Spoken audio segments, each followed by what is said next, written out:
अस्सलाम वालेकुम नाजरीन, आप देख रहे हैं जेके न्यूज़ बाइट। आपका मेज़बान सजाद चौधरी।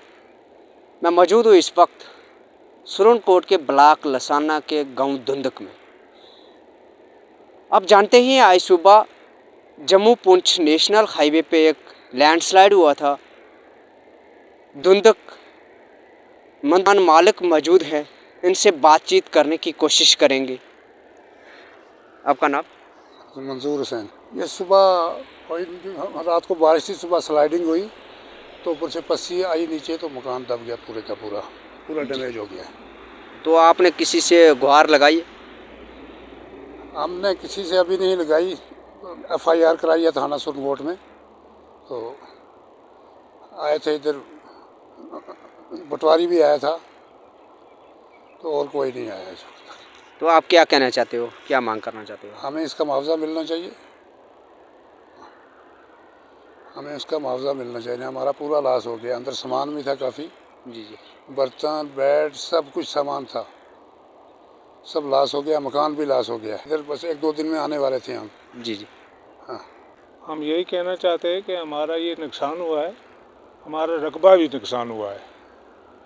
इधर पीछे 2 कनाल रकबा है हमारा। जी। 2 कनाल 6 मरले, वो भी नुकसान हुआ और ये मकान का भी नुकसान हुआ है, इसमें सामान भी नुकसान हुआ है। इसका हमें पूरा मुआवजा मिलना चाहिए। हम यही गुहार लगाते हैं गवर्नमेंट से, यहाँ की एडमिनिस्ट्रेशन से, कि हमें इसका मुआवजा मिलना चाहिए और जायज़ तरीके के साथ जो हमारा बनता है, क्योंकि हमें यहाँ रहने के लिए रिहाइश यही थी। जी। और कोई रिहाइश नहीं थी।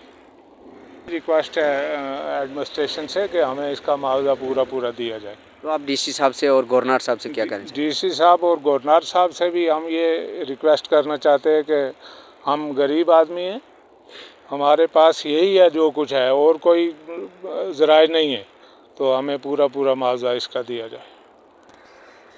इन लोगों का कहना है कि हम लोग गरीब हैं, मज़दूर हैं, दिन को दिहाड़ी लगाते हैं और शाम को खाना खाते हैं, लेकिन इन लोगों के पास ये मकान था जिसमें ये गर्मी में आकर रहते थे।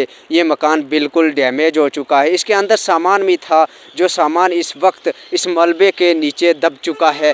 लेकिन अभी तक में एक मकान आया है, मैं अपने कैमरामैन से गुजारिश करूँगा कि वो मकान को दिखाने की कोशिश करेगा। ये जो नीचे मकान है, इस मकान के ऊपर एक बहुत बड़ा पत्थर आया, जिसकी वजह से ये पूरा मकान डैमेज हो चुका है। इस मकान के अंदर कुछ सामान था जो इस मलबे के नीचे दब चुका है। यहाँ पे 2-3 घंटे लोगों को इंतज़ार करना पड़ा। जाम में फंस चुकी थी, जिनमें कुछ लोग मरीज़ भी होते हैं, स्टूडेंट्स थे, ऑफिसर थे। उन लोगों को बहुत मुश्किल का सामना करना पड़ रहा था। तो आप देखते रहिए जेके न्यूज़ बाइट। अगर ज़्यादा से ज़्यादा शेयर करें और फेसबुक पेज को फॉलो करें, यूट्यूब चैनल को सब्सक्राइब करें और बेल आइकन बटन को क्लिक करें। आप दीजिए अपने मेज़बान सजाद चौधरी को इजाज़त। खुदा हाफिज़।